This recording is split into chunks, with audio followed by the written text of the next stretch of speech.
¿Qué tal, queridos alumnos? Nuevamente estamos aquí reuniéndonos a través de este video. Esperamos pronto ya poder hacerlo en vivo, presencialmente. Pero por lo pronto estamos trabajando. Los felicito por sus trabajos, sus tareas. Sé que es un tiempo que hay que dedicar, pero es muy importante. O sea, si yo profundizo el conocimiento de la palabra, si trato de investigar su sentido, y trato de entender más a fondo la palabra del Señor, el beneficio va a ser para mi vida espiritual. Y como todo en la vida, tenemos que invertirle tiempo o dinero. Si queremos una casa, si queremos un carro nuevo o ropa, pues tenemos que invertir, ¿verdad? Y a veces no es tanto dinero, sino, por ejemplo, para estudiar una carrera o obtener un mejor resultado en tu trabajo, pues hay que dedicarle tiempo. Y así es la vida espiritual. También requiere inversión de tiempo y de dinero. Entonces, por lo pronto aquí es tiempo el que estamos invirtiendo. Así que no se dejen distraer, mantengan su ritmo y créanme que es muy importante que estudien todos los versículos que yo les he estado mencionando, que tienen que checar, revisar y reflexionar sobre ellos, pues les van a hacer madurar en la comprensión. Y es muy probable que les salgan dudas. Entonces, para eso están los recursos, los diccionarios que les he recomendado, o las páginas web que podemos utilizar. Y si no, pues a través de nuestro grupo pongan ahí sus dudas. Créanme que si yo no tengo la respuesta, pues la vamos a conseguir, alguien la tiene y la traemos. Y también tienen a sus pastores en sus iglesias, sus maestros, para que comenten y nunca dejen que la duda les detenga en su proceso de aprendizaje. Así que vamos a empezar nuestra clase número 9. Para eso voy a compartir la pantalla de las diapositivas que nos ayudarán a comprender más el contenido. Espero que sea de provecho y que podamos aprender más todos de esta maravillosa vida que es la que el Señor nos pone en la Biblia. Ustedes se han puesto a pensar por qué el Señor se ocupó de escribir la Biblia. Pues es que sabía que somos polvo y que por nosotros mismos no íbamos a poder encontrar el camino. Así que Él nos está poniendo ahí la Biblia, y así lo ha hecho a lo largo de mucho tiempo. Hoy, por ejemplo, que vamos a entrar a estudiar el pacto davídico, el pacto mosaico, con el pacto con Moisés, ya me ando confundiendo, el pacto con Moisés, pues precisamente él lo puso, ¿verdad? Y le dio unas tablas, ¿verdad? Las famosas tablas con los mandamientos, ¿verdad? Es decir, si yo si no puedo hablar con ustedes, si no me escuchan, pues véanlo, no véanlo ahí. Y pues Él Dios a través de sus líderes que ha ido levantando, pues ha creado formas y maneras de transmitirnos lo que Él quiere de nosotros, ¿verdad? Así que vamos a entrar en materia. Y ya hemos realizado el pacto edénico, el que se dio en el Edén, perdón, con Adán, ¿verdad? Tras la caída, el postdiluvio con Noé y su familia, el abrámico, el que le dijo a Abraham. Y como ustedes ven, estos tres últimos pactos fueron incondicionales, es decir, él no le pide nada a su pueblo para cumplir la promesa que está dando. Hoy vamos a entrar entonces, como les comenté, al pacto mosaico. En esta clase vamos a ver dos pactos, el mosaico y el palestino. Y en nuestra próxima clase veremos el davídico y el nuevo pacto, que es el bajo el cual estamos nosotros viviendo. El pacto mosaico es de qué tipo es condicional, ¿verdad? Es un pacto condicional, a diferencia del que vimos antes de Abraham y de Noé, que era incondicional. Aquí es condicional, o sea, aquí hay una forma que se va a cumplir la promesa de Dios, pero también tiene que haber una respuesta por parte de nosotros. Y también es conocido como el pacto de la ley, porque fue cuando el Señor estableció la ley con todo detalle. Es impresionante la cantidad de información que hay en este pacto. Le fue entregado a Moisés, precisamente, eh, y se lo entregó para que él se lo transmitiera al pueblo. La ley tiene cuatro partes que aquí se muestran: la parte moral, la parte civil y de reposo, la parte ceremonial y la parte levítica, que es la parte sacerdotal de la ley. Vamos a ir revisando una por una. La parte moral, ahí él anunció su pacto, el cual mandó que lo pusieran por obra, y que son concretamente los 10 mandamientos que conocemos en la piedra y los escribió en 2 tablas, de manera que no fueran a ser borradas. Entonces esos 10 mandamientos pues son muy conocidos, no vamos a revisarlos ahorita, pero fue una manera como Él nos instruyó de la forma sana de vida, una forma de vida que nos permita vivir bien aquí y después. Yo estoy convencido que la Biblia nos lleva a tener una vida plena en la eternidad, pero también aquí. No quiere decir que ya tenga que morir o pasar a otra vida para disfrutar de la eternidad. Ya la eternidad está aquí y toda la gracia de Dios está aquí presente.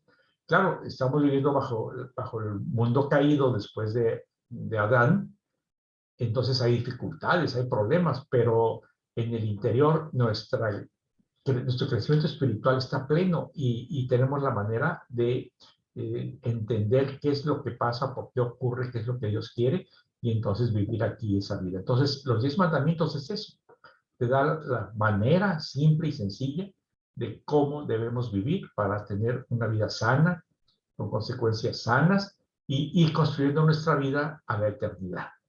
Chequemos Éxodo 20, del 1 al 17, y Deuteronomio 5, del 1 al 21. Aparece en los capítulos en donde aparece este periodo, esta etapa, este acontecimiento trascendental en que Moisés recibió las tablas de la ley. Jesús los definió, él siempre dijo, no vengo a abrogar o a cancelar la ley, vengo a que se cumpla y a enriquecerla, todavía a hacerla más fuerte, más formal, porque si bien el gran ejemplo, ¿verdad?, que tenemos que entenderlo para entender cuál es la relación hay de Jesús con la ley, es cuando sabemos que en la ley de Moisés aparece el mandamiento de no adulterarás, ¿verdad? No desear a la mujer de tu prójimo.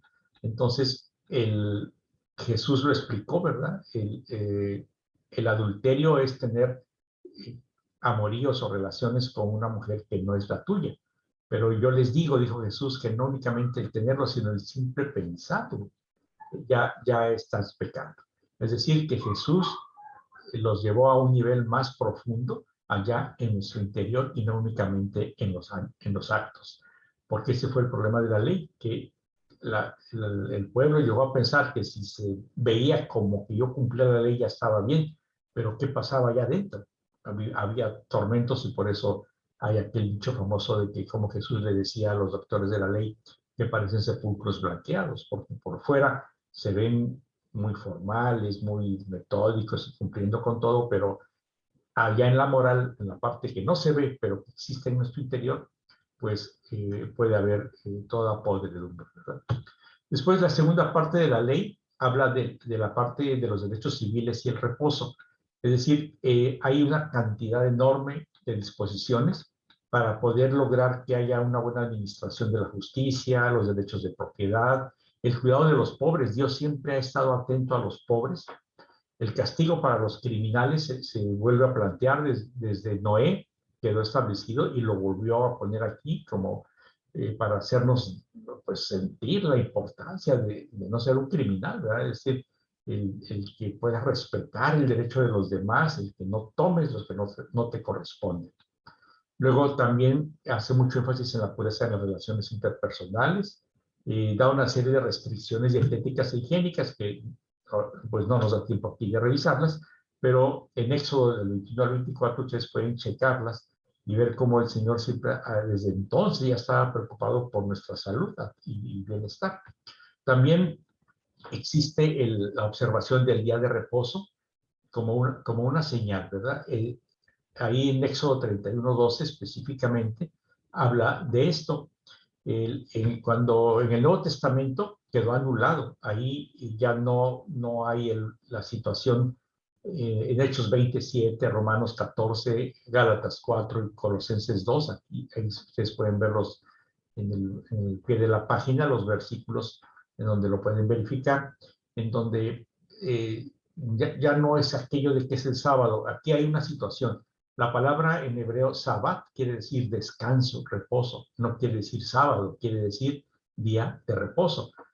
De hecho, actualmente y en la tradición judía, el Sabbat lo hacen el día de reposo y no necesariamente es el sábado. Ellos tienen un calendario diferente al de nosotros y a veces puede ser entre semana o en domingo, el día que corresponde, el día de reposo. No se refiere a lo que en el calendario gregoriano que usamos nosotros sea ese día que llamamos sábado.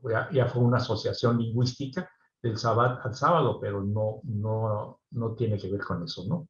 Sino que habla de la necesidad de tener un tiempo de dedicación al Señor, y ese lo podemos hacer nosotros en cualquier momento y en cualquier día. También esta ley establece las fiestas. Entonces habla de la fiesta de los panes sin levadura, la de la siega y la de la cosecha.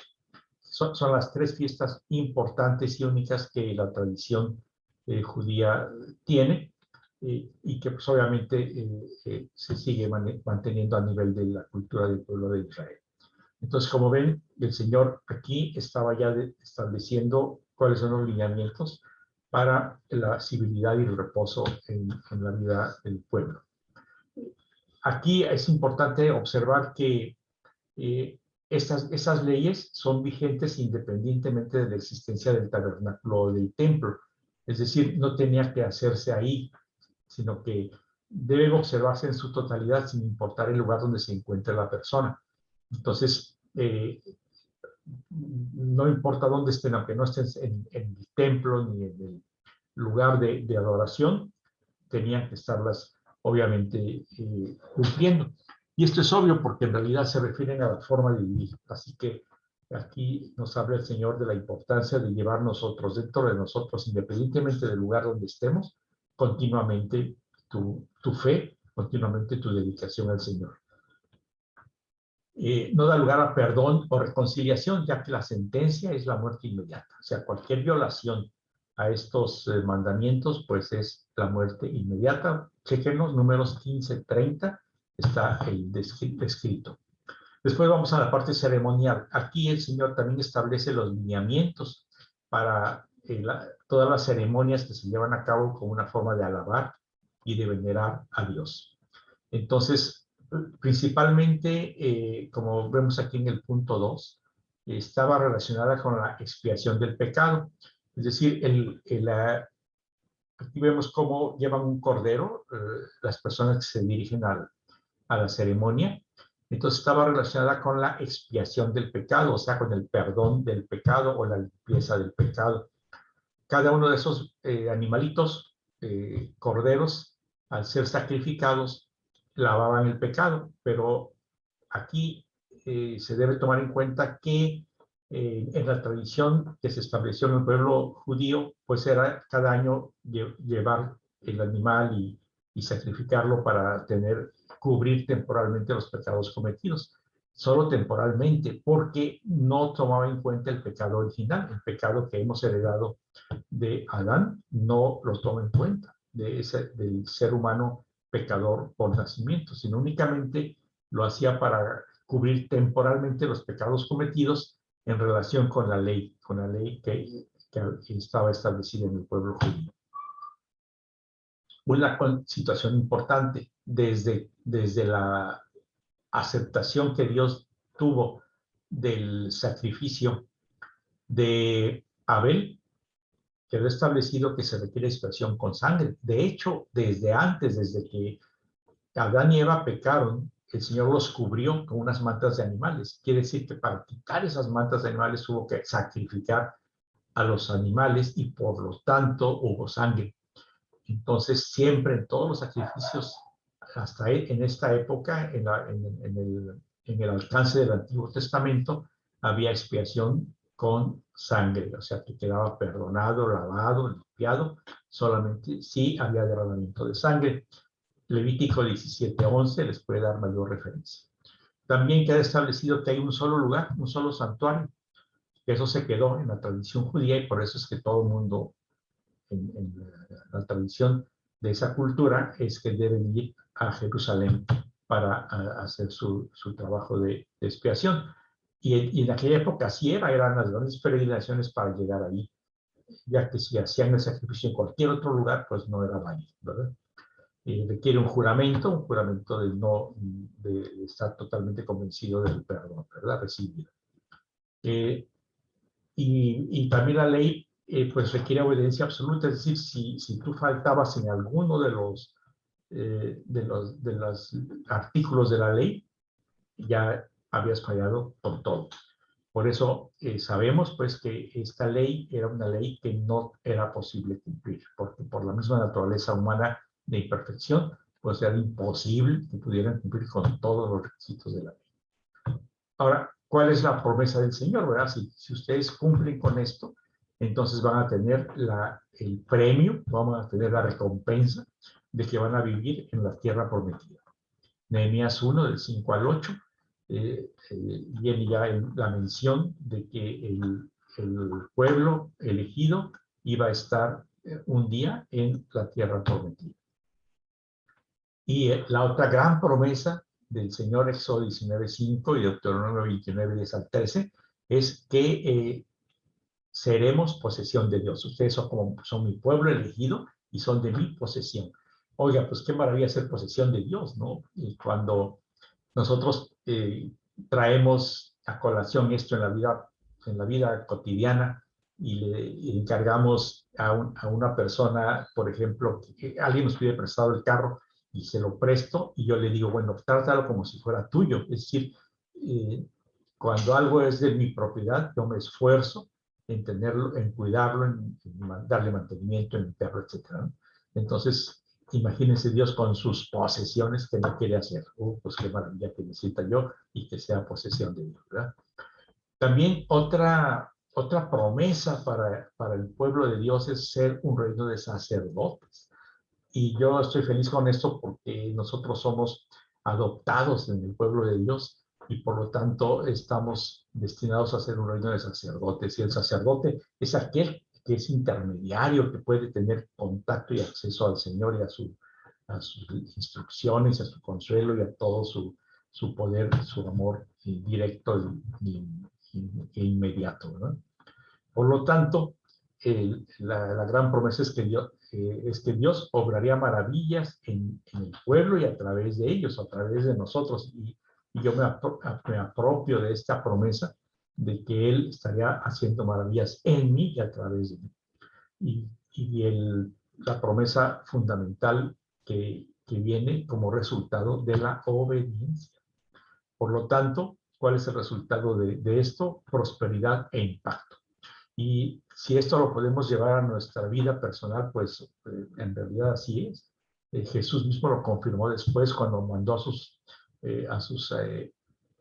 emisarios, a sus apóstoles, a recorrer el mundo, les dijo, han visto maravillas, ustedes harán aún mayores maravillas.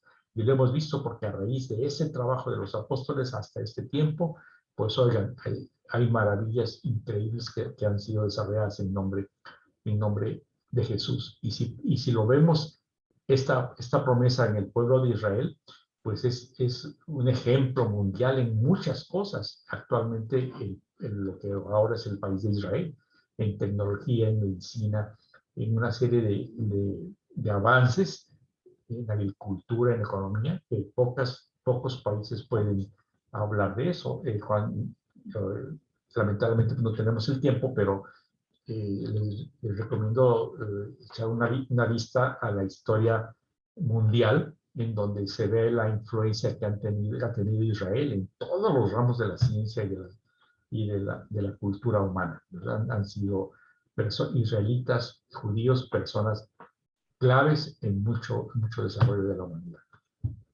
Claro que como este es un pacto condicional, el mismo Señor estableció qué es lo que va a pasar si quebrantan la ley. Bueno, pues una vez que Israel sería destruido. Pueden leer Levítico y Deuteronomio en los 26, 14, 15 y Deuteronomio 29, 16 al 28, en donde muestra ese destino para un Israel desobediente. Y lo supimos, ¿no? Que ocurrió a manos de Babilonia y del pueblo asirio, que tanto a Israel, tanto en el norte como en el sur, pues vivieron una destrucción de toda su cultura y destierro, ¿verdad? Entonces, ya en Deuteronomio se habla de la rebelión del pueblo, saber cómo Dios conoce y sabe lo que va a ocurrir. Esto lo diferencia de la rebelión individual, porque aquí es como pueblo y aquí como individual. Quiere decir que aunque el pueblo esté fuera de la norma, en forma individual hay personas que es como remanente, se mantienen eh, en el ámbito de la ley del Señor. Y también a raíz de esto, pues da lugar a que exista una provisión para la restauración.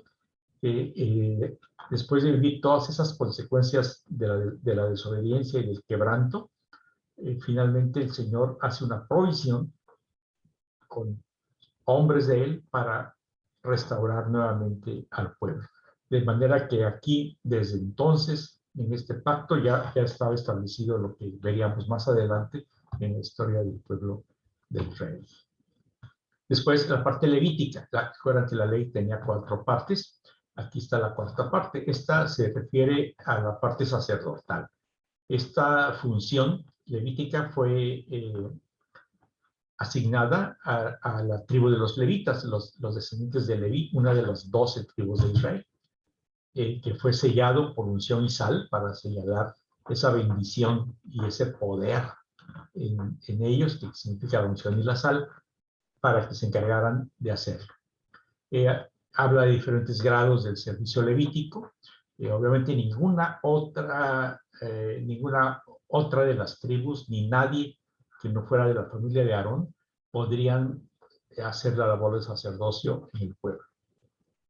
Y ellos solo tomaron la exclusividad de todas las tareas de mantenimiento, construcción y ejecución y cuidado del tabernáculo y posteriormente del templo en Jerusalén.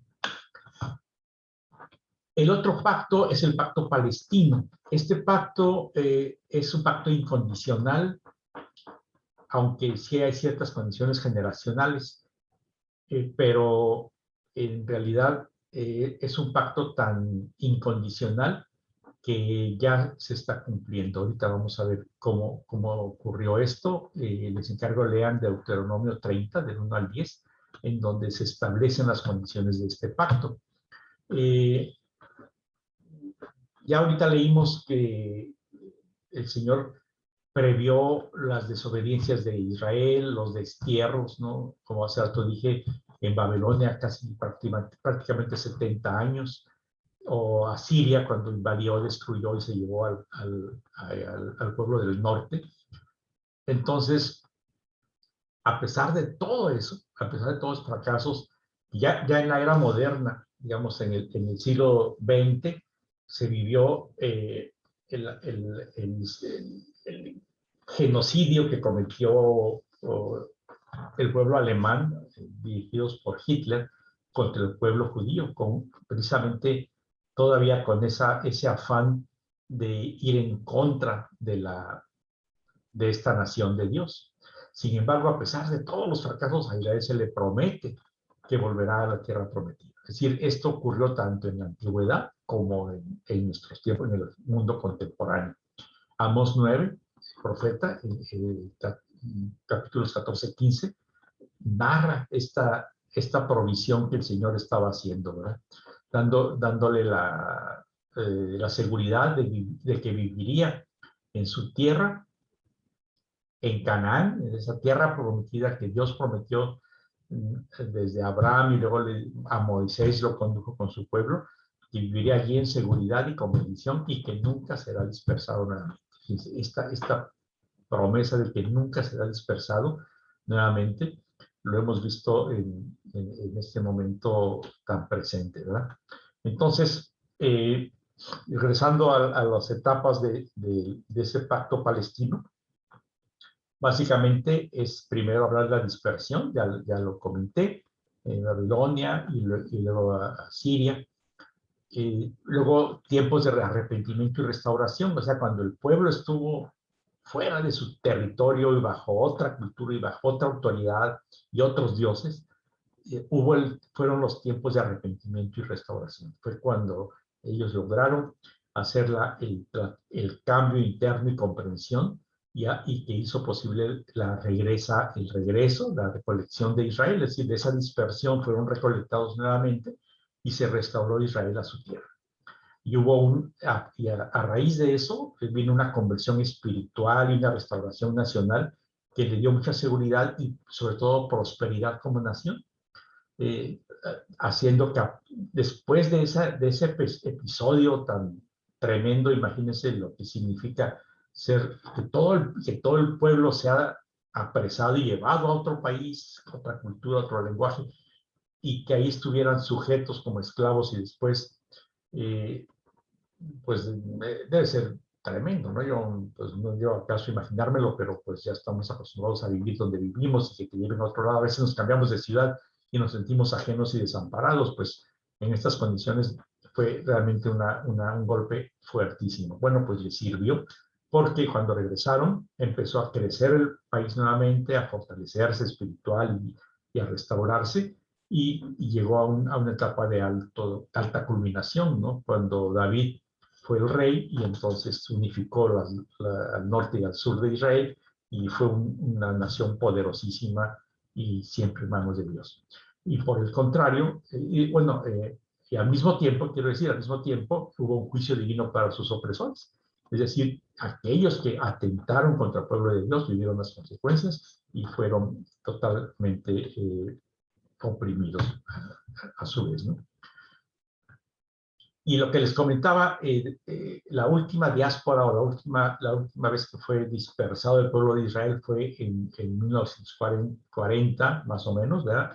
Del 38 al 45, cuando duró la Segunda Guerra Mundial, en donde pues sabemos todos el gran genocidio que se cometió contra Israel, eh, en el sentido de que fueron exterminados.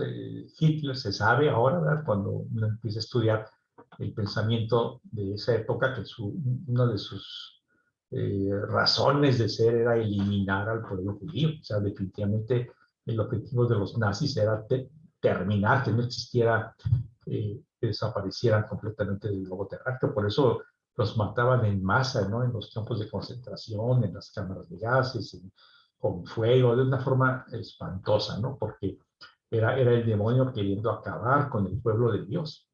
¿Y qué es lo que ocurrió? Que finalmente no lo lograron.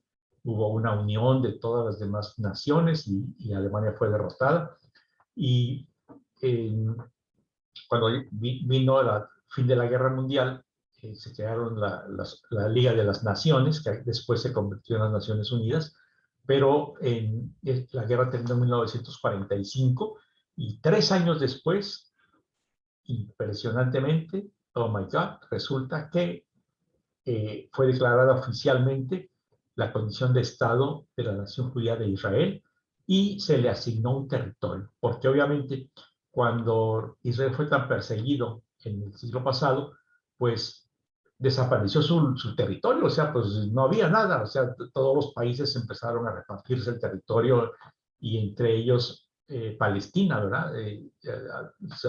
Se quedó con muchísimo del territorio que antes era de Israel. Entonces vino la decisión de las Naciones Unidas de asignarle un territorio. Entonces, las personas dispersadas, que estaban por prácticamente todo el mundo, empezaron a regresar. Bueno, no regresaron todas, ¿verdad? Pero muchísimas regresaron la mayoría regresó de todo el mundo, y como Dios dijo que lo harían, así se hizo, ¿no? Y esto fue el gran proceso de inmigración de regreso a su patria, que ha continuado hasta la actualidad. De hecho, todavía en este momento, en estos tiempos, en este año, en el siglo XXI, continuamente están eh, inmigrando desde muchas partes de Estados Unidos, hubo mucha gente en Sudamérica, etcétera, están regresando a poblar su país, ¿no? Y bueno, claro que esto ha generado el grave conflicto con Palestina, ¿no? Porque Palestina pues está resentido por haber perdido un territorio que era suyo y que en realidad fue despojado de Israel, pero bueno, están en ese proceso. Pero a pesar de todo eso, Israel está nuevamente en su territorio, tal como, como Dios se los prometió en el pacto, ¿verdad? en el pacto palestino. Entonces, la próxima clase, aquí terminamos esta clase 9, y en la próxima clase vamos a ver el contenido de los otros dos pactos, ¿no? El davídico, que tiene que ver con David, el famoso David, ¿verdad? Y el nuevo pacto que ocurre con la venida de Jesús. Entonces, la tarea aquí está. Voy a pedir, yo la he dividido porque sí es bastante lo que hay que leer y reflexionar sobre todo. Entonces le voy a pedir a David Rubio y Ana Durán que ellos lean el Salmo 89 y de esa lectura hagan un pequeño resumen breve, sea unas 10 rengloncitos, en donde escriban cuál es el contenido del pacto davídico, qué es lo que el Señor le prometió a David, ¿verdad? Como sabemos, es otro pacto incondicional, y vamos a ver qué es lo que David Rubio y Ana Durán nos sacan, ¿no? Pónganlo en el grupo de WhatsApp. Y luego el nuevo pacto van a ser 2 temas en la próxima clase. Esta se la vamos a encargar a Ara Rodríguez y a Saraín Cepeda, o sea, dos compañeras aquí del grupo. Y para hacerlo igual es que vean lean los libros que aquí menciono y hacen un pequeño resumen, 10 rengloncitos, ¿verdad? Sencillo, en donde concentren lo importante de ese nuevo pacto. ¿Dónde lo van a leer? Isaías 61:8. Ahí se anuncia el nuevo pacto. Isaías obviamente es un profeta del Viejo Testamento, pero fíjense, ya estaba hablando de cuando llegara el nuevo pacto. Y luego lo van a leer en Primera de Pedro 2.5, capítulo 2, versículo 5, y en Juan 3, del 16 al 18. Y de esas 3 fuentes van a sacar las características que tiene el nuevo pacto, o sea, en qué consiste. ¿Cómo la ven? Entonces espero sus referencias, sus tareas ahí en el grupo, para que podamos enriquecer nuestro trabajo, ¿verdad? Así que Dios quiera que sea de provecho esto. Yo le pido al Señor por todos ustedes, por sus familias, porque sea de bendición cada lectura, cada momento que compartimos, tratando de escudriñar lo que el Señor nos ha traído. Estamos ahorita confiados, seguros, con la esperanza 100% de sus pactos, de lo que Él ha prometido, y estoy seguro que esto está enriqueciendo y asegurando nuestra vida eterna.